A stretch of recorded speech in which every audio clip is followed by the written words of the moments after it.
Hello, everybody. This is the Psychology of Human Sexuality, and today we're going to talk about love and intimacy. And we're going to look at the structure of relationships and attraction, and then this will also be a subject that emphasizes the place that sexuality has within relationships.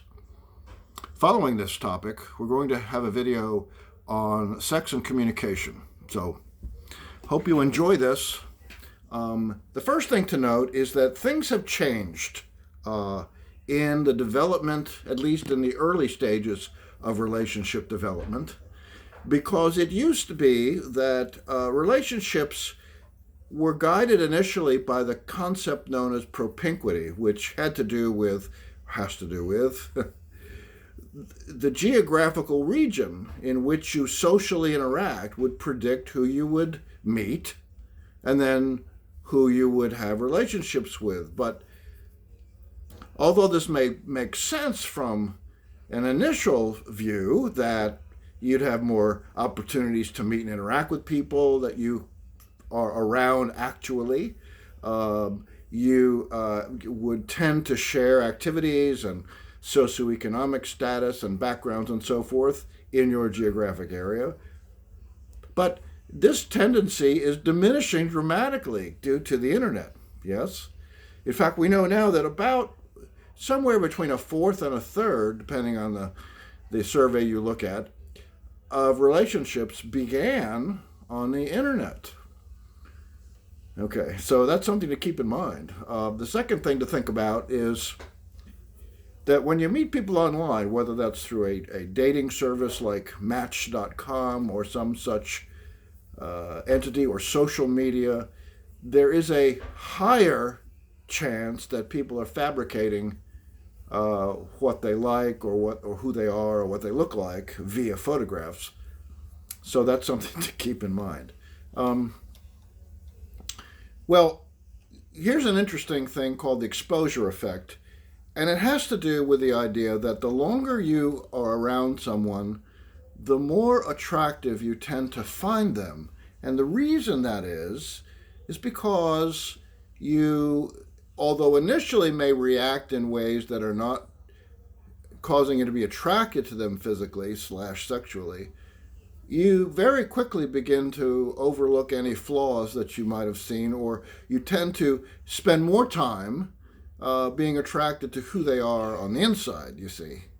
And that's a very good thing. That's because attraction on the outside is not a predictor of the success of long-term relationships. In fact, what it does is if you can find yourself to only people that you were initially attracted to physically, then you would be missing out on a huge number of people that would be wonderful partners that you could have great relationships with throughout your life, you see. So what we have now is a plethora of long-distance relationships, which tend to be somewhat financially costly, which tend to require significant amounts of commitment, which tend to require alternative methods for contact and visitation. And so long-distance relationships, which often begin on the internet, are ones in which you have to agree on the goals. What are the two of you trying to do in the relationship? Are you trying to find a life partner or not? Are you wanting to settle down and get married or not? Are you amenable to moving or not? You see. So you have to schedule communications via Skype or FaceTime or some other platform. You have to schedule those visits. You have to raise your trust level, don't you? Okay. So is it good to meet people online? Well, it's not bad. You certainly have more possible choices to make, a wider range of people. So let's talk about how we go about choosing partners. Let's talk about physical attractiveness, okay? Because according to According to rules of survival that's connected to evolution, initial attraction is guided by visual as well as auditory clues to relative genetic health. Okay, I'm going to outline that as we move forward. So, in modern humans, as much as we care to deny it, we are swayed by how people look. Our first response is based on an assessment of appearance, but also their body language. Are they smiling? Do they seem interested in having a conversation? Do they seem off-putting? Do they seem anxious?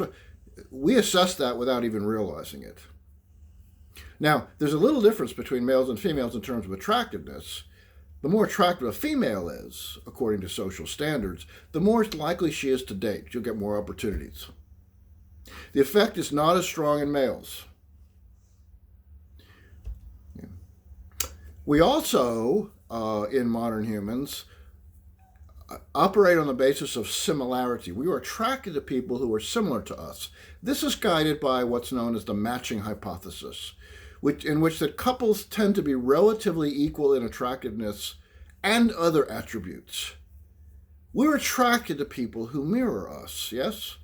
College roommates prefer people who are of similar attractiveness. There's been research on this wherein they did facial pictures of hundreds of freshmen that are required to live on campus, give them to people who were not associated with the college, given a 1 to 10 rating scale on attractiveness of their faces.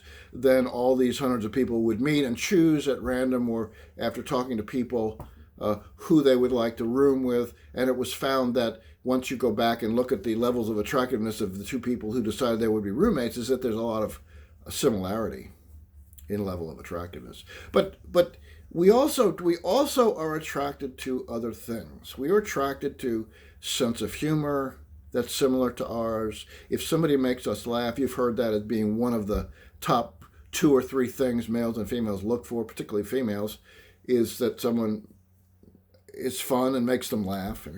So sense of humor, socioeconomic level, interest, temperament, all those sorts of things are things that we automatically look for. Okay, so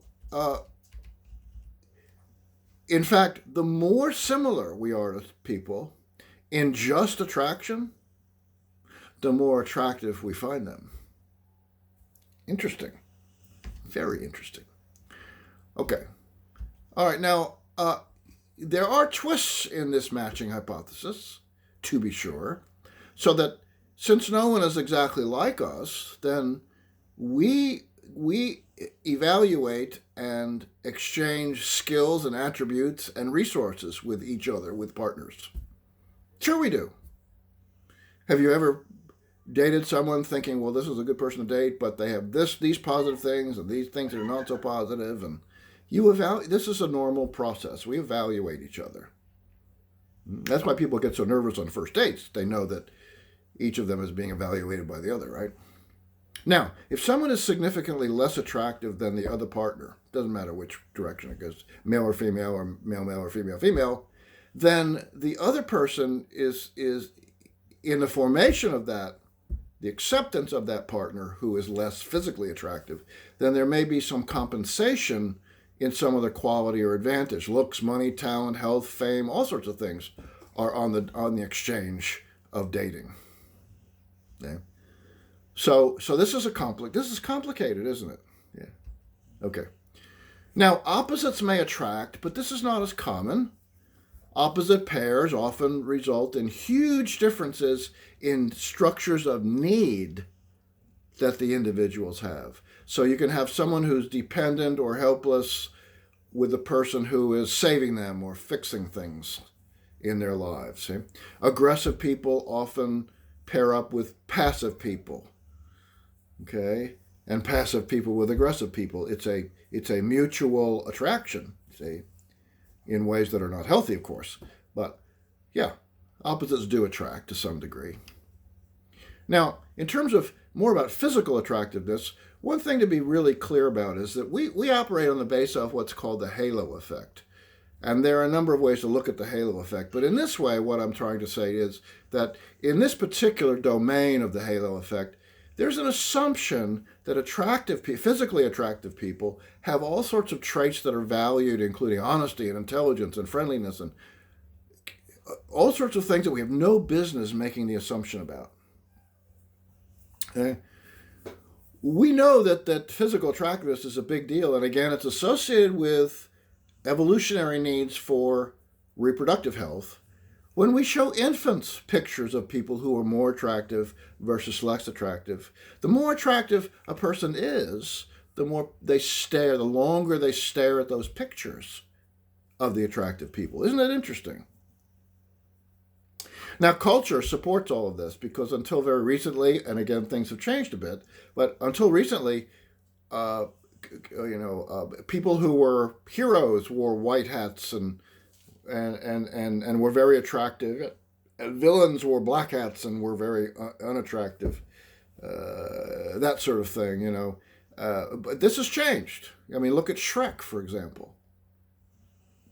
And any number of situation dramas on television have many, many villains being very attractive and lots of heroes being less so.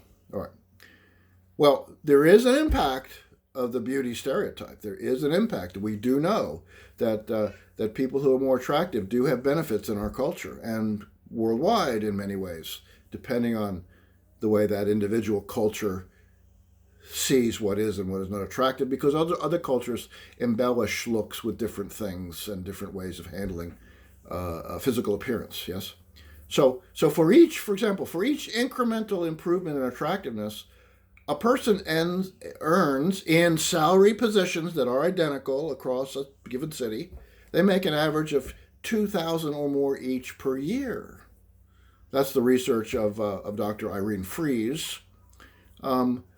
Attractive people have lower bail set. They influence people more easily. They're more likely to get jobs, and they're more likely to get better jobs. They're perceived to be more popular, and that's actually true as well, because they get more opportunities. They get more social invitations. And so what that means in turn, if you carry this out a bit, is that very attractive people are very glib. They're very good at superficial talk. You may notice this on the red carpet, that people are very, very easygoing, and a million people looking at them on TV and in the audience, and so cameras all over them. But they talk very easily, and they chat, and ha ha ha ha. Okay, they've had a lot of practice at that. That does not indicate whether they would or would not be able to speak at deeper levels about important things. We don't know that. No different than anyone else in that regard. But we often assume that they can. Now, there are lots of people who are seen as, in many ways, universally attractive. Yeah. And we can pick them out very quickly. Okay, from pictures. And it's very easy to see what our culture finds attractive. Just Google attractive people, attractive faces, and see what you get. Okay, you will get lots of pictures. Well, here's the bottom line. I said this was all related to survival, and therefore related in some ways to genetic health and fertility, which means in turn that you will live a little bit longer, which in turn means that you have a longer potential for reproducing and adding numbers to your species, Homo sapiens. Now, this was incredibly important 100,000 years ago, up until about a few hundred years ago. There weren't a billion people on Earth until the 1800s, the late 1800s. 75,000 years ago, there were very few people on Earth, not that many, and the average lifespan was in the early 20s. So reproducibility was a big deal, and it is to all species. So if you live 2 or 3 years longer, if you live to be 30, you would be able to produce more offspring. So this is a big deal. Now, if you show heterosexual males pictures of females and you say, what in these faces that we see, these are pictures of faces, that you specifically find attractive? What are the features of that face? What? Yeah? They almost always list the same attributes. One is large eyes. One is smaller noses. These are on females, of course. Smaller chin, prominent cheekbones, full, shiny hair, yeah? Thick, high eyebrows, and clear skin. Interestingly, these are the things that are more likely to be produced on the face when there's lots of estrogen that is determined by your genetics. The estrogen you get at puberty, determined by your genetics. Further interesting about this is that these attributes are ones that we unconsciously rate as being more attractive, not knowing that they are slight advantages genetically to living slightly longer if nothing gets in the way, like a car wreck or a disease of some kind. See? Okay. Now, you might also suddenly be aware that these attributes are the very things that are enhanced by cosmetics and hair products and cosmetic surgery. So that's kind of proof in the pudding, isn't it, about what is attractive in females. Now, if you show heterosexual females pictures of male faces and you say, what specifically about male faces is attractive? Then what you get are large eyes, prominent cheekbones, square, prominent jaws, clear skin, and full hair. Again, these are attributes that have to do with testosterone. Testosterone is more likely to produce musculature in the body as well. So we'll talk about the body in just a minute. But these things in males are not typically enhanced by things they buy, maybe cologne, but that's not part of what. That's a modern thing. Modern humans, especially Western countries, they don't like natural body odors. But this is not connected to genetics. Okay. All right. So let's move on to a discussion of beauty and fertility a little bit more. So there's what we call the sociobiological explanation. So what is beautiful in women generally indicates fertility. More likely to conceive, more likely to have viable eggs that are released. But in men, attractiveness tends to indicate the ability to impregnate and provide and protect. That's where the musculature comes from testosterone. Speed, aggression, strength. That's in the old humans. 50,000 years ago, you better be a male that was aggressive and had muscles and was fast to hunt down game and protect the family and the brood, yes? But it also tends to be, those facial features and the musculature tend to be factors that tell you about the ability to impregnate. They have better and more sperm, for example. The sperm swim better. Now, youth is attractive always because it signals reproductive ability. This is particularly true in females. Males can reproduce throughout their lives, but for females, that's why females tend to try to do everything they can to remain looking young. Because youth is attractive, because it signals fertility to men. Okay? Not fair, but that's the explanation. Now, there are interesting ways we've tested all of this, and one is that there are even cyclical variations in what females find attractive, heterosexual females, in males. When females are ovulating, when females are ovulating, they prefer rugged, manly features in males, the jaw, the muscles, and so on. Okay?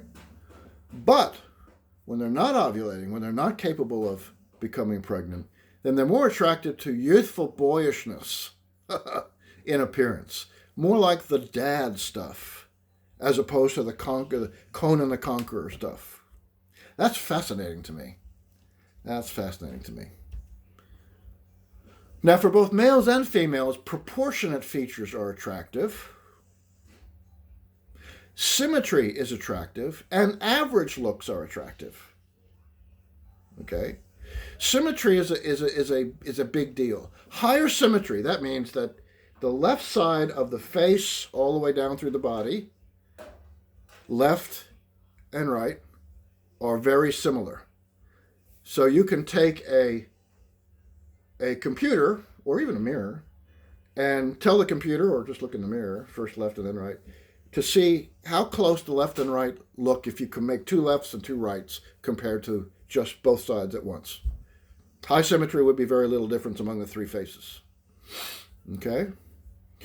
Higher symmetry in the face and the body, left side and right side, tell you something about genetics. A slightly better genetics, evolution operates on very small improvements for reproducibility. But it also indicates a slightly better immune system. And we unconsciously evaluate symmetry in this way as being a strong feature of attractiveness. And this is cross-cultural. We see this across cultures. Okay. All right. The good news is, as a person ages, the importance of looks decreases.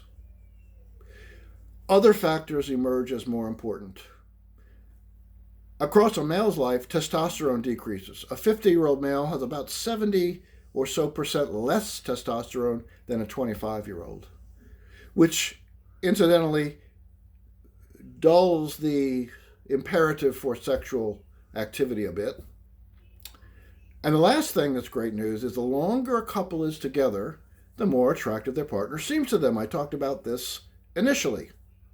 And the more that flaws and looks are ignored. And that's a great thing, because the longer you live, the more flaws you're going to have. Age spots and discoloration and fat here and there and so on, So, yeah. One more item about attractiveness physically, and that has to do with waist-hip ratios. There is also cross-cultural agreement on this. People with symmetrical faces,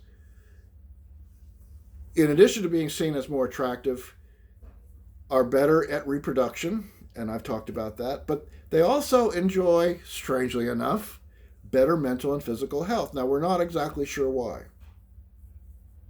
As to mental health, we're not exactly sure why. Men with a 0.9 waist-hip ratio, that is, the waist is 90% the width of the hips, so they're pretty much straight up and down almost. They tend to be in better health. They tend to have better fertility. They tend to get sick less often. Women with a 0.7, the waist is 70% the width of the hips, tend to get pregnant more easily and tend to enjoy better health. That's fascinating. It's fascinating to me.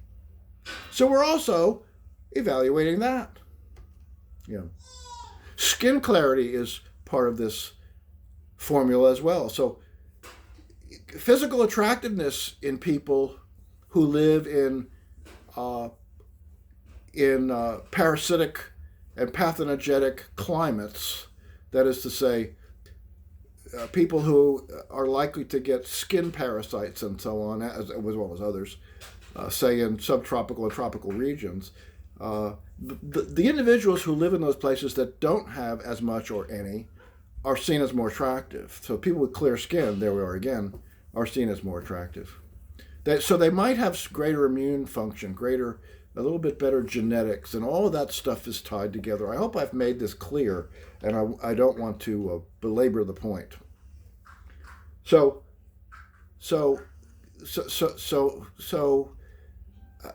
culture matters as well, doesn't it? So we may notice that women are considered in today's world, in Western societies, as being more attractive when they're thinner, but in previous generations and previous centuries, that has not been the case, and it's different in other cultures. So this has something to do with food supply. So in cultures where food supply is thin, where there's not, that is to say, the wrong word, where food supply is not plentiful, then heavier people, males and females, are more attractive. And in cultures where food supply is plentiful, then the opposite is true, particularly for women. Okay. Another aspect of attractiveness has to do with what's called the Charlie's Angel effect. There's been some movies, a couple about Charlie's Angels, but that was a TV show in the 70s, the three angels, Cheryl Ladd and that group. Okay, so some experiments have been done to show that men found women less attractive if they'd just been watching Charlie's Angels. Or in fact, it's been done if men watch pornography or if men watch anything in which there's very attractive females. And men, this is terrible. Men found their spouses less attractive after watching centerfolds and pornographic films and so on. People find themselves less attractive after viewing other more attractive people. The effect, thankfully, is very short-lived. It doesn't hang in there. But this effect can be problematic if it's continually reinforced by people who, let's say, are addicted to pornography. So later in the course we're going to talk about pornography, but this is one of those things I thought I'd bring up. Now, different cultures, as I said, improve beauty or add to things and in different ways. So some cultures adorn the neck. There are even cultures that put rings in necks and stretch the neck out. You may have seen individuals in that particular culture that do that. Certain kinds of jewelry or certain kinds of tattoos, some of which are massive, certain kinds of makeup, all sorts of things to draw attention to both males and females. And which body parts are seen as sexual signals is different from culture to culture. In tropical places where it's very hot and humid, where people wear very little clothing, you'll notice that, for example, female breasts are not a sexual signal to males if they're available for viewing all the time. And it's a bit like this. What is not viewable tends to be exciting. In Victorian times, in the United States and in Europe, in the late 1800s, early 1900s, they had to put draping on the legs of grand pianos, which in those days mostly, and maybe to some degree now, but less so, they curve a bit like an ankle. They thought it would incite male sexual fervor to see that. And of course, women didn't show their ankles in bathing suits, didn't show their legs in bathing suits or anything. It's just amazing, isn't it? Okay. So, now, another thing that's interesting about attraction is that we associate our evaluation of someone's attractiveness based on our mood that's internal and what's going on around us. So if you meet somebody if you don't know, first date, in a restaurant where the food is good and the music is subdued a bit and very pleasant, the two of you like the music, you're going to rate your partner as being more attractive than if the opposite is true, that the music is cacophonous and you hate it, it's loud, you have to talk loud to hear each other, and the food isn't all that great. You're going to rate your partner as being less attractive. If you don't feel well, if you're sick, you're going to rate your partner as less attractive. Yeah, it's pretty interesting. Another issue surrounding attractiveness is what you say and what you don't say when you first meet somebody. Some people say very offensive things that maybe they think are funny, pickup lines that are silly. A flippant line is an example of, they say something like, "Hi, I'm easy, are you?" And that's a very flippant, offensive thing to say, isn't it? Maybe some people wouldn't consider offensive. It seems offensive. But there's also things that are innocuous, that are sort of, they don't have much they don't mean anything in particular, like, "Where are you from?" Okay. But the line that appears, according to the research, the kind of talk that people can offer that has the most positive response is something that's direct, like, hey, would you like to, can I buy a cup of coffee? Yeah. Something that's direct and not flippant and not innocuous, sort of making talk for no reason. That's innocuous, okay? And that one that's direct has the outstanding in terms of its most greatest appeal. So if you're at the beach, a direct would be, hey, let's throw the frisbee. You want to throw the frisbee? That kind of thing, okay? So, let's talk about difference between males and females in attractiveness and link this to sexuality a bit. There is a region of the hypothalamus called the sexual pursuit region, and it's more than twice as large in males and females. Males circulate 10 to 15 times more testosterone than females. Females do have testosterone. It's produced in the ovaries primarily, and then males have a larger dorsal premammillary nucleus, which is the territory protective mate guarding area of the brain. So you will see males guarding females, or the males for that matter, in non-heterosexual males, when there are potential rivals nearby. Males also have a larger amygdala, which is connected to emotional arousal for danger signs. So they can tend to get triggered a little more easily to signs of danger. This is probably related, though we don't know. This is a speculation on my part. So I want to be clear about that. It's a speculation on my part that this difference about the amygdala probably has to do with the higher incidence of paranoid delusions and erotomanic paranoia that males have versus females. It's more common. Paranoid personality disorder is more common among males and females. I think those sorts of things are related to this enlarged amygdala relative to females. But in females, the brains of females have the structures that are interpreting emotional cues are larger and better in females.